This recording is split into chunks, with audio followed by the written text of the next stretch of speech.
Comment conjuguer héritage et appropriation lorsqu'on prend la tête d'une entreprise familiale? Comment rendre l'industrie attrayante aux yeux des jeunes? Voilà deux questions qui animent Bertrand Jacques, directeur général de ATV Systems et d'Armabo, deux marques de distribution de machines et de services pour la formation et l'industrie. Dans ce nouvel épisode, Bertrand nous raconte l'histoire d'une entreprise familiale qui ne cesse de s'adapter aux évolutions de l'industrie depuis 4 générations. Industrie du futur, un format proposé par Schneider Electric. Alors il paraît que l'industrie ne marchera pas sans les hommes et ça tombe très bien parce qu'aujourd'hui je suis avec Bertrand Jacques. Bonjour Bertrand. Bonjour. Alors cette introduction elle a du sens parce que tu es le dirigeant de deux sociétés. La première ATV Systems qui est plutôt distributeur spécialisé pour la fourniture de biens d'équipement et services pour la formation. Et donc la formation a un enjeu, est un enjeu crucial dans l'univers de l'industrie. Et puis la deuxième société, qui évidemment est liée, c'est Armabo, distributeur de fournitures spécialisées pour l'industrie, entre autres l'aménagement et les machines. C'est bien ça? Complètement. J'ai bien retenu le sujet. Alors, est-ce que tu veux nous expliquer en 2-3 mots quand même quelle est cette entreprise? Parce que tu me disais en préparant tout ça que c'était une entreprise familiale. Tout à fait. C'est une entreprise familiale qui a été créée par mon arrière-grand-père, Léon Jacques, en 1927. Ok. À l'origine, on était fondeurs. Okay. Et en fait, l'entreprise finalement a évolué avec son temps. Avec l'arrivée du plastique, les fonderies se sont un petit peu ralenties. Ouais. Il a fallu reconstruire la France. Mon grand-père avait été déporté pendant la guerre. Avec un brevet de dessinateur industriel, il a pu fabriquer du mobilier d'atelier pour reconstruire la France après la guerre. Mon père est arrivé ensuite et il a apporté des fonctionnalités électriques au poste de travail, qui nous a fait rentrer dans le marché de la formation. Ok. Et moi, je suis tombé dedans comme quand j'étais petit. Dans la marmite. Et voilà. Et donc, du coup, je me suis fait fort à la fois d'allier le marché de la formation avec la création de la marque ATV Systems et créer la marque Armabo pour le marché de l'industrie. Ok. Voilà. Ton grand-père serait certainement fier, j'imagine, de voir aujourd'hui un peu l'évolution et comment tu gères cette entreprise, parce que tu es la 3e génération, donc du coup. 4e génération. Il y a, j'imagine, une fierté aussi, et puis pour toi une obligation peut-être de développer, d'avancer. Alors il y a eu une obligation effectivement plus jeune, oui. Et puis avec les années on supporte mieux la charge, oui. Et on avance avec nos convictions, la vision qu'on veut aujourd'hui de son entreprise, oui. On se l'approprie. Bien sûr. Voilà, donc je me suis approprié cette entreprise, ces deux entités. Et aujourd'hui, je suis fier d'avancer dans ce sens-là. Alors, on voit quand même que l'entreprise a avancé, a évolué, a suivi le marché. Ce qui est assez intéressant, c'est qu'au fond, au Global Industrie, sur cette édition 2024, il y a plein d'innovations qui n'avaient pas encore lieu il y a 4 ans. Qu'est-ce que tu retiens, toi, et qu'est-ce qui t'a vraiment marqué dans cette édition du Global Industrie? On voit que l'industrie est en renaissance totale. En renaissance totale. En renaissance totale avec des fractures technologiques majeures dans la robotisation, dans l'intégration de l'IA. Voilà, l'intelligence artificielle, la réalité virtuelle, qui font aujourd'hui partie, je dirais, intégrante de la famille industrie. Maintenant, tous ces produits sont disponibles sur le marché. Il faut aujourd'hui les traduire dans des usages, dans des applications, et on retombe effectivement sur les hommes qui doivent effectivement être en capacité de pouvoir les intégrer dans ces entreprises.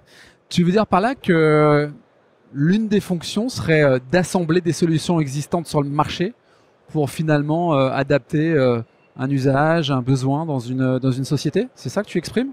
Les produits proposés par les entreprises, sur bon nombre d'entreprises ici, sont pas des solutions disponibles étagères pour un usage direct. Okay.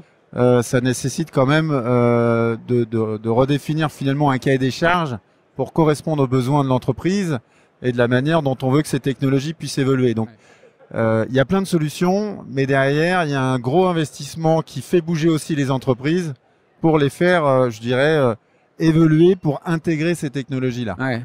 Alors concrètement, quand on revient sur ta société ATV Systems, tu parles de formation.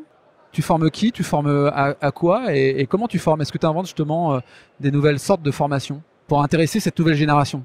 Alors moi, je n'invente rien, mais en tout cas, je fais en sorte de correspondre aux besoins des formations qui sont prescrites par les référentiels de l'éducation nationale. Ok. Donc j'équipe en matériel et en service les lycées techniques, les lycées professionnels, les IUT, les grandes écoles, pour justement appréhender ces nouvelles technologies, pour faire en sorte à ce que les jeunes qui sortiront de leur formation soient en appétence et en adéquation avec les attentes du marché. Donc ces technologies qu'on voit aujourd'hui dans Global Industries doivent, d'une manière ou d'une autre, apparaître dans le milieu de la formation technique et professionnelle pour que ces jeunes y voient d'abord une appétence, bien sûr, mais aussi derrière acquérir une certaine compétence d'usage. Et dans la continuité surtout. Et dans la continuité pour ensuite en faire un métier. Et oui.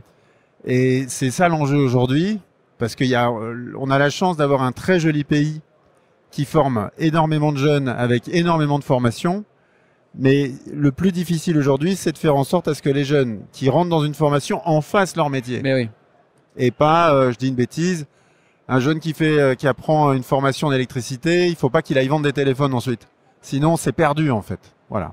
Comment on fait pour retenir ces jeunes? Parce qu'on sait très bien qu'aujourd'hui, on entend souvent le chiffre de dire 80% des métiers n'existent pas encore, ce qui est certainement une réalité. Donc ça, c'est un chiffre que je te présente sans avoir de faits précis, mais c'est quand même les grandes tendances des métiers qui se réinventent. Comment on fait pour quand même les conserver et se dire, bah, finalement, ces jeunes qui sont formés, on fait en sorte qu'il y ait une vraie attractivité.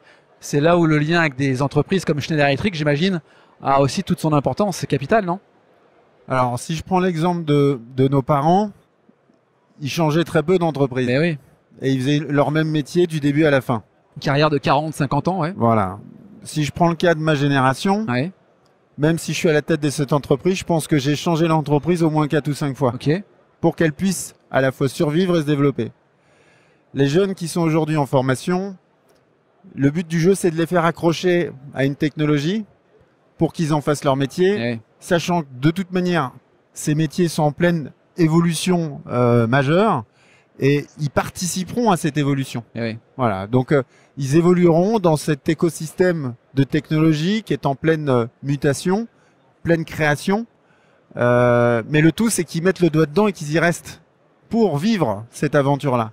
Et pas qu'ils partent dans un domaine qui serait complètement opposé à la formation qu'ils réalisent. Pour vivre cette aventure-là et pour aussi permettre aux entreprises d'attirer finalement les meilleurs, quoi. C'est souvent ça. C'est ça, exactement. Merci Bertrand de nous avoir présenté finalement ces entreprises qui sont complémentaires. On le voit bien, qui s'adressent aussi à l'avenir du pays à travers la formation des jeunes et la continuité qu'ils peuvent avoir auprès des industriels, auprès des entreprises. Mais justement, ces entreprises, qu'est-ce qu'elles recherchent? Quels sont leurs défis, leurs enjeux à travers la formation des jeunes qui intègrent ensuite ces entreprises? Bah voilà, c'est là où il faut arriver à boucler le tour de stade, c'est-à-dire que faire en sorte à ce que ces jeunes qu'on a intéressés, qu'on a formés, qui n'ont pas forcément l'expérience, mais qui ont au moins les compétences ou un début de compétences, puissent rentrer dans le marché avec intérêt par rapport aux attentes des entreprises et des industriels. Il y a énormément de besoins, énormément d'attentes, mais qui aujourd'hui n'est pas servi par le marché de l'emploi, puisque les jeunes, en fait, ne prennent pas finalement le chemin de toujours la continuité de leur formation. Donc, les entreprises doivent aussi se remettre en question pour faire de la relation avec les lycées techniques et les lycées professionnels, pour faire ce pont, finalement, pont entreprise, ce qui a été développé avec la formation en alternance, qui marche plutôt bien, mais pour lequel la formation initiale est encore un petit peu loin. Donc c'est ce chemin-là, et c'est pas que de la responsabilité de l'école, et c'est pas que de la responsabilité des entreprises, mais c'est les deux sont responsables. C'est la jonction, quoi. Et voilà. Et c'est finalement ce que tu proposes à travers ton service et ta vision même de l'entreprise. C'est ça. Exactement. Bertrand, j'imagine que tu n'as pas forcément un impact majeur pour attirer les jeunes à venir dans ces formations, parce que tu équipes ces centres de formation, mais tu n'as pas de responsabilité à les faire venir. Malgré tout, est-ce que tu te sens responsable peut-être d'une attractivité d'un jeune qui irait dans une école? Alors au-delà je me sens effectivement responsable et je me sens aussi dans le devoir, effectivement, de faire en sorte à ce que mes produits correspondant à des filières soit le plus sexy possible par rapport aux technologies finalement à former. Ouais. Le fait que les technologies soient bien présentées, en lien avec les référentiels et les attentes pédagogiques, fera que les jeunes viendront dans ces filières-là. Ils peuvent le découvrir pendant les portes ouvertes. Exactement, les journées portes ouvertes sont très précieuses pour ça, et ça permet effectivement de remplir les filières de formation. Et si vous rentrez dans un lycée avec des ateliers qui finalement sont pas jojo, ça donne pas envie. Vous n'allez pas donner à un jeune envie de rentrer dans un atelier comme ça, parce que lui, il est sur de la techno, il est avec son téléphone portable, il pense qu'il y a une chose, c'est de sortir, et il veut pas aller dans une prison ou dans un cloître. Donc, avoir des espaces qui soient conviviaux, avec une approche technologique pertinente, où le monde de l'image finalement est important. Donc, il faut que ça soit joli. Notre rôle est aussi d'aller dans ce chemin-là, et on a un certain nombre de clients qui nous font le retour, effectivement, d'une montée d'effectifs grâce aux espaces aménagés. Bon, écoute, longue vie à tes 2 entreprises fondées par ton arrière-grand-père. Merci beaucoup. Merci Bertrand d'avoir participé au podcast Industrie du futur, un format proposé par Schneider Electric.